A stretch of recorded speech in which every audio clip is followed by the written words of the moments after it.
आज हम एक नया विषय करेंगे और वो है डाइलेक्ट्रिक्स। तो आप जानते हैं डाइलेक्ट्रिक्स के बारे में। जो मटेरियल्स होते हैं उनको हम लोग उनके इलेक्ट्रिकल कंडक्शन की प्रॉपर्टी के आधार पर तीन भाग में बांटते हैं: कंडक्टर्स, सेमीकंडक्टर्स और इंसुलेटर्स। तो जो कंडक्ट बहुत कम करते हैं, नहीं करते हैं, वो इंसुलेटर की श्रेणी में आते हैं, और कंडक्टर्स जो कि अच्छी तरह से कंडक्ट करते हैं, और सेमीकंडक्टर बीच वाले। जो इंसुलेटर्स हैं उन्हीं को हम लोग यहाँ पे डाइलेक्ट्रिक्स कह रहे हैं, और फ़र्क कुछ खास है नहीं जहाँ तक हमें मालूम है। इंसुलेटर्स केवल मेरा फोकस किस प्रॉपर्टी पे है उसके आधार पे कभी हम उसको इंसुलेटर कहते हैं, कभी उनको हम डाइलेक्ट्रिक कहते हैं। तो हम जैसे इस चैप्टर के अंदर बढ़ते हैं उसका क्लियर होगा कि हम उसको डाइलेक्ट्रिक्स कब कहते हैं, इंसुलेटर्स कब कहते हैं। नॉर्मली फ़र्क क्या है कंडक्टर में? कंडक्टर की चर्चा हम लोगों ने काफ़ी की है, कंडक्टर्स की चर्चा हम लोगों ने काफ़ी की है। कंडक्टर्स हैं और इधर डाइलेक्ट्रिक्स हैं, और इसका बेसिक जो फ़र्क है, क्यों कोई कंडक्टर कंडक्टर है, क्यों कोई मेटल कंडक्टर है, तो बेसिक जो है वो है कि it contains large number of free electrons. और फ्री इलेक्ट्रॉन्स किसको कहते हैं हम? फ्री इलेक्ट्रॉन्स किसको कहते हैं कि जो मटेरियल है, जो भी तार है, डिस्क है, रॉड है, उसमें ढेरों के ढेरों मॉलिक्यूल्स हैं। 10 पे पावर 23 के ऑर्डर में, कितना बड़ा आपका पीस है उसके अनुसार। तो ढेरों के ढेरों जो वो मॉलिक्यूल्स हैं और ढेरों के ढेरों जो एटम्स हैं, उनमें ढेरों के ढेरों इलेक्ट्रॉन्स भी हैं। हर एक इलेक्ट्रॉन अपने अपने न्यूक्लियस के साथ बाउंड है कि नहीं है, वो डिसाइड करता है कि वो कंडक्टर की श्रेणी में जा रहा है या इंसुलेटर या डाइलेक्ट्रिक की श्रेणी में जा रहा है। सेमीकंडक्टर बहुत अलग सी चीज़ है, उसका पूरा फिजिक्स ही अलग है। तो अगर ऐसा है कि एक मॉलिक्यूल, एक एटम के अंदर में या एक मॉलिक्यूल के अंदर में, या जो भी उसका क्रिस्टल स्ट्रक्चर है उसमें, एक यूनिट के अंदर में जितने इलेक्ट्रॉन्स हैं, उन सबका कोई ना कोई पेरेंट एटम है, या अगर बॉन्डिंग में है तो इसके और इसके बीच में उसकी शेयरिंग है। लेकिन वो पक्का है कि वो उस एटम के साथ या एटम्स के साथ में वो बाउंड है, वो बंधा हुआ है, वो उसको छोड़ करके कहीं जा नहीं सकता है। तो अगर ऐसे जो हमारे इलेक्ट्रॉन्स होते हैं, अंदर के इलेक्ट्रॉन्स, वैलेंस इलेक्ट्रॉन्स कहते हैं हम अक्सर उसको, तो वो जब श्रेणी आती है जिसमें कि सभी इलेक्ट्रॉन्स, सभी मतलब स्टैटिस्टिक्स है, इक्का दुक्का की बात अलग है। टेम्परेचर के कारण से किसी की एनर्जी ज़्यादा हो गई, किसी की कम हो गई, तो किसी ने अपने एटम को छोड़ दिया, वो अलग बात है। लेकिन बाय डिफ़ॉल्ट सभी के सभी जो इलेक्ट्रॉन्स हैं, हर इलेक्ट्रॉन के बारे में मैं कह सकता हूँ ये किस वाले एटम का इलेक्ट्रॉन है, या किस वाले एटम्स के बीच में इसकी शेयरिंग हो रही है। तो ऐसा अगर उसका एड्रेस फिक्स्ड है हर इलेक्ट्रॉन का, तब फिर उसको हम लोग डाइलेक्ट्रिक की श्रेणी में लाते हैं। उसमें फ्री नहीं है इलेक्ट्रॉन, सारे इलेक्ट्रॉन्स जो हैं बाउंड हैं। और जो कंडक्टर्स होते हैं, मेटल्स होते हैं, उसके अंदर में बहुत सारे इलेक्ट्रॉन्स तो बाउंड होते हैं अपने अपने एटम्स के साथ में, लेकिन हर एटम एक इलेक्ट्रॉन या दो इलेक्ट्रॉन आज़ाद कर देता है, फ्री इलेक्ट्रॉन कहलाते हैं। वो इलेक्ट्रॉन्स किसी एक एटम के नहीं हैं, वो या एक एटम के आसपास के एक समूह के नहीं हैं, वो पूरे उस कंडक्टर के ब्लॉक में कहीं से भी कहीं जा सकते हैं। किसी भी एटम के ऊपर से हॉप करके कहीं और जा सकते हैं, वहाँ से हॉप करके कहीं और जा सकते हैं, वहाँ से हॉप करके कहीं और जा सकते हैं। तो उनको हम लोग फ्री इलेक्ट्रॉन्स कहते हैं, कि वो उनका कोई परमानेंट एड्रेस नहीं है कि वो इस वाले जगह के हैं, वो यहाँ के हैं, ऐसा नहीं है। तो वो फ्री इलेक्ट्रॉन्स कहलाते हैं। और कंडक्टर्स में बहुतायत में होते हैं, क्योंकि हर एटम एक इलेक्ट्रॉन अगर दे दे, और 10 पे पावर 23 के ऑर्डर के आपके टोटल एटम्स हैं वहाँ पे, डिपेंडिंग ऑन कि कितना बड़ा वो पीस आप ले रहे हैं, तो उतने फ्री इलेक्ट्रॉन्स हो जाते हैं, तो उसको हम लोग कंडक्टर्स कहते हैं, क्योंकि वही कंडक्ट करता है, इलेक्ट्रिसिटी को वही कंडक्ट करता है। बैटरी लगाओगे तो, या अगर आपने इलेक्ट्रोस्टैटिक में चार्ज रख दिया है तो यही जो फ्री इलेक्ट्रॉन्स हैं वही रीडिस्ट्रीब्यूट होकर के सरफेस पे जाते हैं, ये वो करते हैं, अंदर में इलेक्ट्रिक फील्ड जीरो बनाते हैं एंड सो ऑन। और ये जो कैटेगरी है डाइलेक्ट्रिक्स की, इसके अंदर में उस प्रकार के इलेक्ट्रॉन्स नहीं हैं, और उस प्रकार के इलेक्ट्रॉन्स नहीं होने के कारण से इनमें कंडक्शन भी मामूली होता है या नहीं होता है। और हम जिसकी बात इस चैप्टर में करेंगे वो कंडक्शन की बात नहीं करके और एक दूसरी बात हम करेंगे, जिसके लिए कि इसका नाम अलग किया गया है, इंसुलेटर की जगह डाइलेक्ट्रिक भी बोलते हैं उसको, और उसका नाम है, वो जो फेनोमेना है जो इस तरह के इसमें होता है, इंसुलेटर्स में होता है, और जिसके कारण से उसको हम डाइलेक्ट्रिक बोलते हैं, उस फेनोमेना को कहते हैं हम पोलराइजेशन।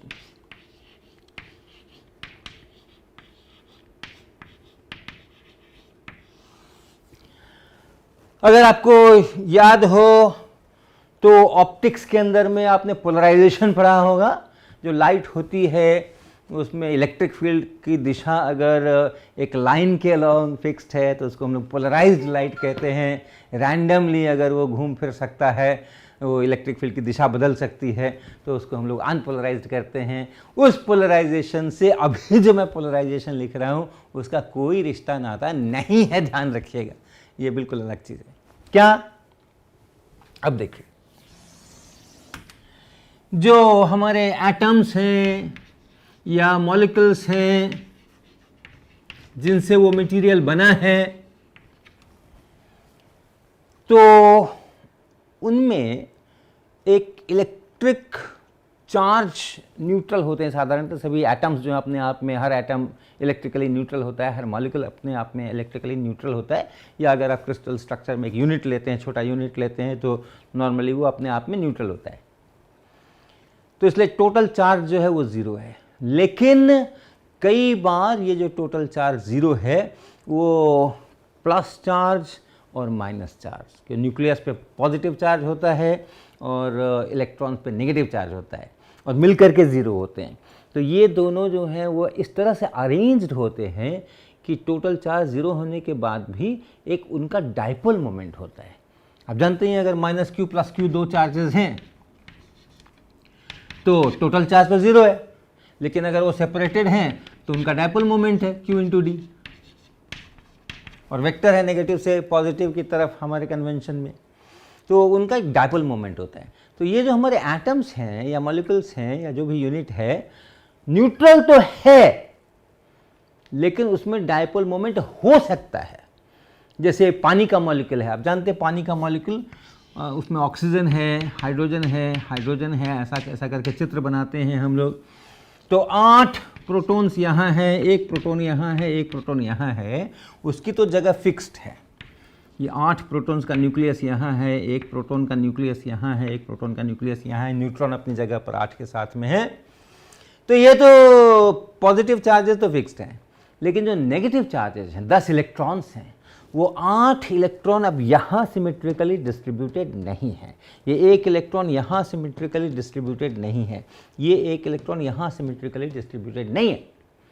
अगर ये अकेला हाइड्रोजन का एटम होता तब हाँ, अगर अकेला हाइड्रोजन का एटम होता तो ये जो इलेक्ट्रॉन है वो यहाँ सिमेट्रिकली डिस्ट्रीब्यूटेड होता। लेकिन पानी के मॉलिक्यूल के अंदर में अगर ये हाइड्रोजन एटम है तो ये इलेक्ट्रॉन क्लाउड्स यहाँ सिमेट्रिकली डिस्ट्रीब्यूटेड नहीं है। इसी तरह ये 8 जो इलेक्ट्रॉन्स हैं ये भी कुल मिला करके सिमेट्रिकली डिस्ट्रीब्यूटेड नहीं है। तो कुल मिला करके जो चार्जेस हैं वो थोड़ा अलग की तरफ हो जाते हैं, प्लस अलग माइनस अलग शिफ्ट हो जाते हैं, और वो शिफ्ट होकर के उनका एक डाइपोल मोमेंट बन जाता है, एक डाइपोल मोमेंट बन जाता है। तो ऐसा भी होता है, और ऐसा भी होता है कि डाइपोल मोमेंट नहीं बनता है। कार्बन डाइऑक्साइड है, कार्बन इधर है, ऑक्सीजन इधर है, ऑक्सीजन इधर है, यहाँ भी शिफ्टिंग विफ्टिंग हो रही है, लेकिन फिर इधर का डाइपोल मोमेंट, इधर का डाइपोल मोमेंट मिलकर के टोटल मॉलिक्यूल का डाइपोल मोमेंट ज़ीरो भी है, हो सकता है। तो ये जो है, अगर ये डाइपोल मोमेंट इनका ज़ीरो हो जाए, न्यूट्रल तो है, टोटल चार्ज तो एटम के ऊपर ज़ीरो है, लेकिन डाइपोल मोमेंट भी अगर ज़ीरो हो जाए तो उसको कहा जाता है नॉन पोलर मॉलिक्यूल।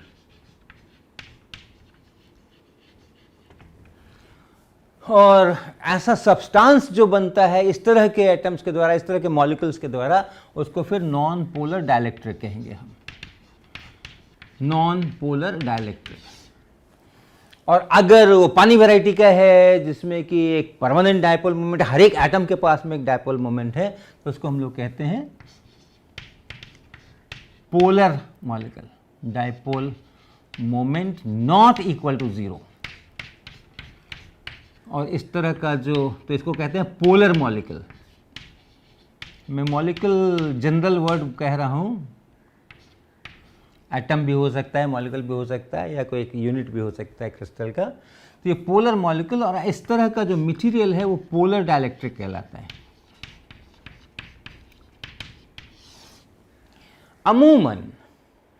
अमूमन अगर हमारे पास में कोई मटेरियल है तो वो अगर नॉन पोलर है तब तो डायपोल मोमेंट हर एक मॉलिक्यूल का 0 है। तो कहीं भी आप कोई वॉल्यूम चूज़ करोगे इसके अंदर में, तो उसमें जितने मॉलिक्यूल्स हैं उन सब का भी मिल करके डायपोल मोमेंट 0 ही होगा। तो कहीं पर भी आप एक ग्रुप ऑफ एटम्स अगर लेते हैं, 10,000 एटम्स का एक ग्रुप लेते हैं, 20,000 एटम्स का एक ग्रुप लेते हैं, 1,00,000 एटम्स का एक ग्रुप लेते हैं, तो डायपोल मोमेंट उसका 0 है। लेकिन पोलर अगर है तो हर एक मॉलिक्यूल के अंदर में अगर डायपोल मोमेंट है तो भी सामान्य स्थिति में जब हमने कुछ आइसोलेटेड जस्ट रखा हुआ है तो वो जो हर एक मॉलिक्यूल है उनका भी जो ओरिएंटेशन है वो ओरिएंटेशन एक दूसरे से रैंडमली अलग होता है। अमूमन तो एक का अगर इधर डायपोल मोमेंट है तो एक का इधर है, एक का इधर है, एक का इधर है, एक का इधर है, ऐसे रैंडमली डिस्ट्रीब्यूटेड होता है। तो अगर हमने एक वॉल्यूम लिया जिसमें कि मान लो 15,000 मॉलिक्यूल्स हैं और 15,000 ने अगर इधर उधर उधर उधर अपना रैंडमली ओरिएंटेशन किया हुआ है तो उस वॉल्यूम के अंदर का टोटल डायपोल मोमेंट 0 हो जाएगा। यद्यपि हर एक मॉलिक्यूल के पास में डायपोल मोमेंट है, लेकिन उस जो हमने वॉल्यूम चूज़ किया जिसमें 20,000 मॉलिक्यूल, और 20,000 मॉलिक्यूल होते ही कितने हैं, अगर आप उसको सेंटीमीटर क्यूब में सोचोगे तो 20,000 होते ही कितने हैं, एवोगैड्रो नंबर के ऑर्डर में जाते हैं। अगर आप मॉलिक्यूल का जितना है मॉलिकुलर मास उतने ग्राम ले लीजिए तो 6 × 10⁻23। तो अगर हमने 0.1 ग्राम या मिलीग्राम भी लिया तो उसके अंदर में बहुत लाखों आइटम आने वाले हैं। तो अगर हमने इतना छोटा सा भी वॉल्यूम लिया है तो भी उसमें बहुत सारे मॉलिक्यूल्स हैं, रैंडमली ओरिएंटेड हैं, इसलिए उसमें भी टोटल जो डायपोल मोमेंट है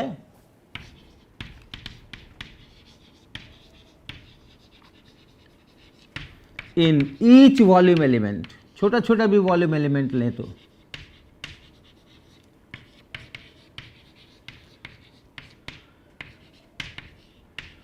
दोनों के लिए, both for polar and non polar,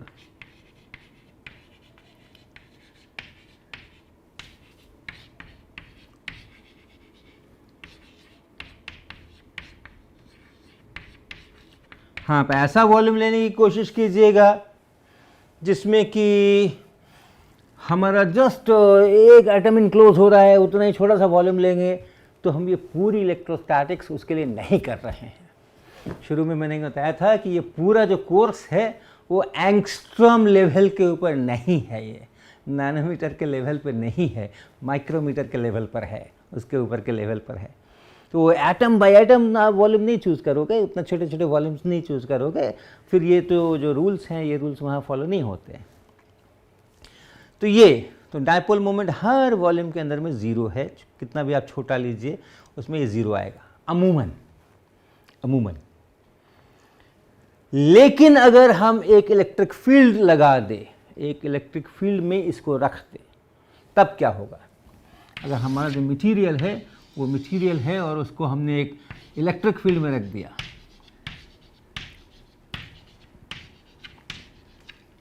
तो ये जो इलेक्ट्रिक फील्ड है at the site of those molecules, ये क्या करेंगे? अगर ये पोलर मटेरियल है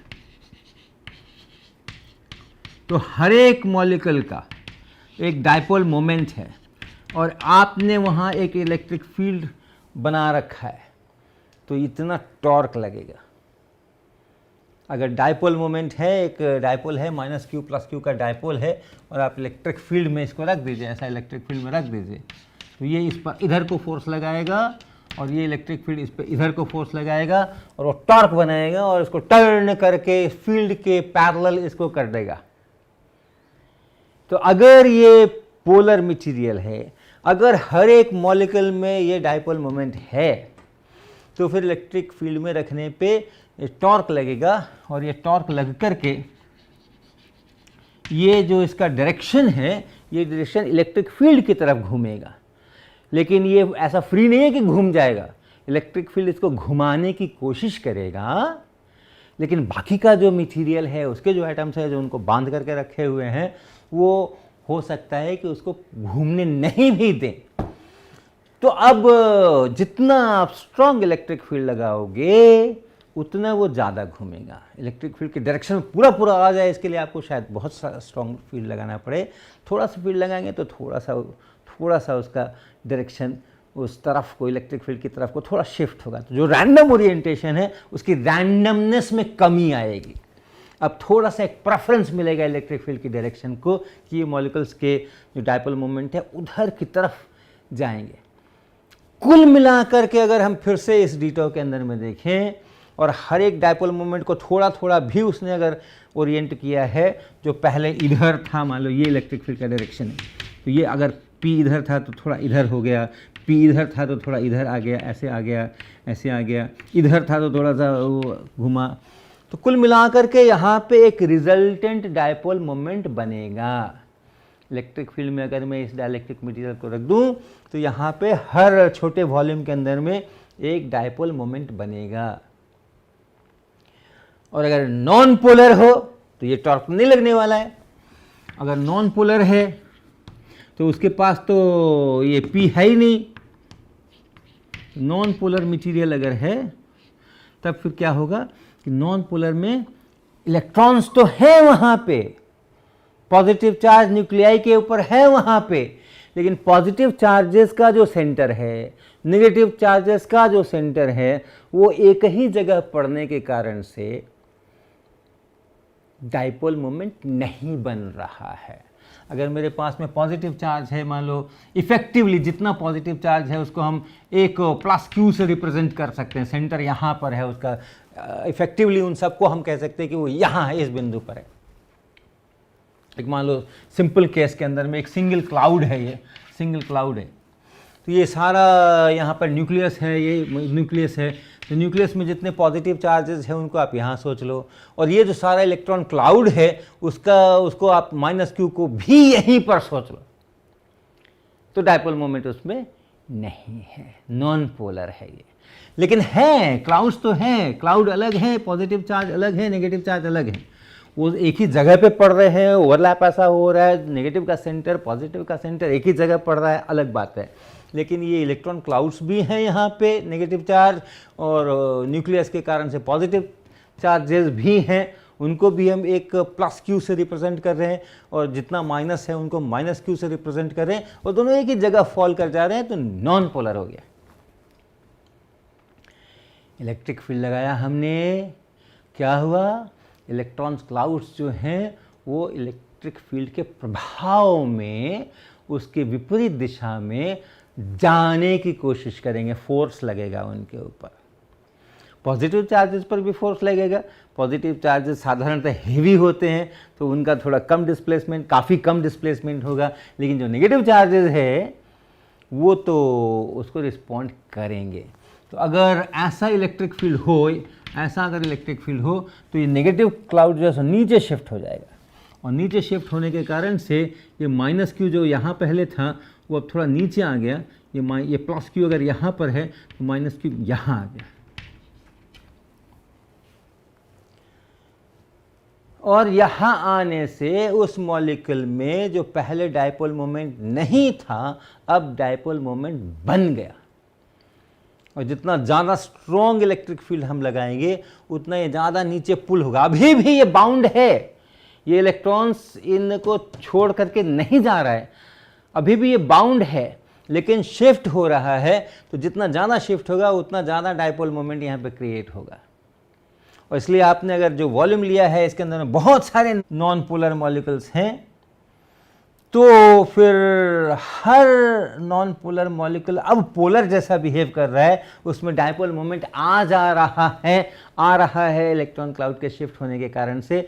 हर एक का डाइपोल मोमेंट बन रहा है और सब एक ही दिशा में बन रहे हैं, सारे डाइपोल मोमेंट एक ही दिशा में बन रहा है, क्योंकि यही इलेक्ट्रिक फील्ड क्लाउड्स को पुल कर रहा है, तो नीचे ही लाएगा, वो ऊपर नहीं ले जाएगा या टेढ़ा मेढ़ा नहीं ले जाएगा। तो ये जितने मॉलिक्यूल्स हैं उन सबके चूंकि डाइपोल मोमेंट एक ही डायरेक्शन में है, ऐड हो करके एक फिर से आपको रिजल्टेंट डाइपोल मोमेंट इसमें से मिलेगा। तो नॉन पोलर में भी ये पोलर में टॉर्क लगेगा and dipole moment appear in each volume element. और यही सेंटेंस जो है, यही सेंटेंस हम इसके लिए भी लिख सकते हैं, यस इसके लिए भी, in presence of electric field. Electric field जब आप लगाओगे तो पोलर हो या नॉन पोलर हो, दोनों हालत में हर वॉल्यूम एलिमेंट के अंदर एक डाइपोल मोमेंट क्रिएट होगा। और यहां से हम एक क्वांटिटी को डिफाइन करते हैं जिसका नाम है पोलराइजेशन। वो क्या कि आप मटेरियल है आपका, उस मटेरियल में आपने एक कोई छोटा वॉल्यूम लिया डी टॉ, ये वॉल्यूम लिया, उस वॉल्यूम के अंदर में टोटल डाइपोल मोमेंट कितना है वो आपने नापा। ये सभी मॉलिक्यूल्स मिला करके टोटल डाइपोल मोमेंट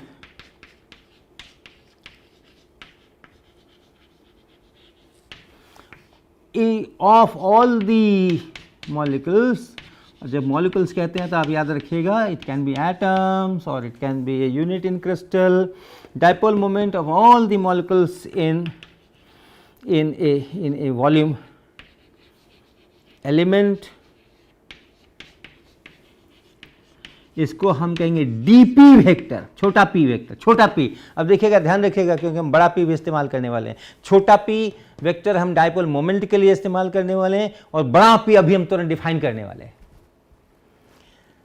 तो वैसे हालत में ये जो क्वांटिटी बनी dp vector divided by d tau, unit जो वॉल्यूम लिया है उससे मैंने भाग लगा दिया, एक तरह से पर यूनिट वॉल्यूम हो गया। तो ये per unit volume dipole moment create हुआ है यहाँ पे, उसको कहते हैं पोलराइजेशन और उसके लिए इस्तेमाल करते हैं capital P dp by d tau. जो डायरेक्शन डाइपोल मोमेंट का है वही पोलराइजेशन का डायरेक्शन है, जो मैग्नीट्यूड dp बाई डी टॉ का है वही मैग्नीट्यूड इस कैपिटल P का है। तो इसको कहते हैं पोलराइजेशन। ये पोलराइजेशन की परिभाषा हो गई। तो अगर कोई इलेक्ट्रिक फील्ड नहीं लगा है तो अमूमन मटेरियल्स में कोई डाइपोल मोमेंट नहीं है डी टॉ के अंदर में, तो पोलराइजेशन ज़ीरो है। इलेक्ट्रिक फील्ड लगा दिया तो पोलराइजेशन प्रोड्यूस हो गया, बन गया, पोलराइजेशन आ गया। तो ये इसका है। अगर आपने बहुत ज़्यादा इलेक्ट्रिक फील्ड लगा दिया है तब हो सकता है कि वो जो इलेक्ट्रॉन्स हैं वो अपने न्यूक्लियस से डिटैच भी हो जा सकते हैं और वो आयन बन जाएगा। और ये जो इलेक्ट्रॉन बाहर आ गया है वो फ्री इलेक्ट्रॉन बन जाएगा।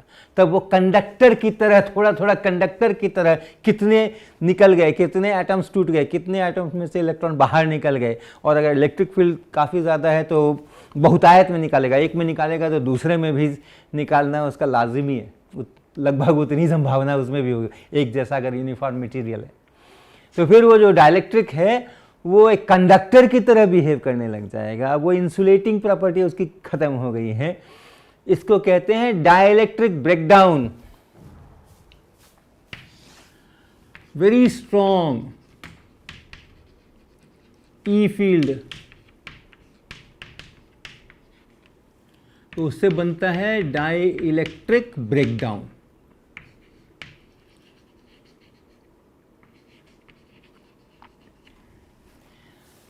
तो वो उसकी चर्चा हम ज़्यादा अभी नहीं करने वाले हैं। हम इसी छोटे फील्ड्स में रहेंगे जिसमें कि इलेक्ट्रिक फील्ड देने से और ये डायपोल मोमेंट पैदा हो रहा है और एक छोटे वॉल्यूम में जो टोटल डायपोल मोमेंट बन रहा है वहाँ से हम ये डिफाइन करते हैं P।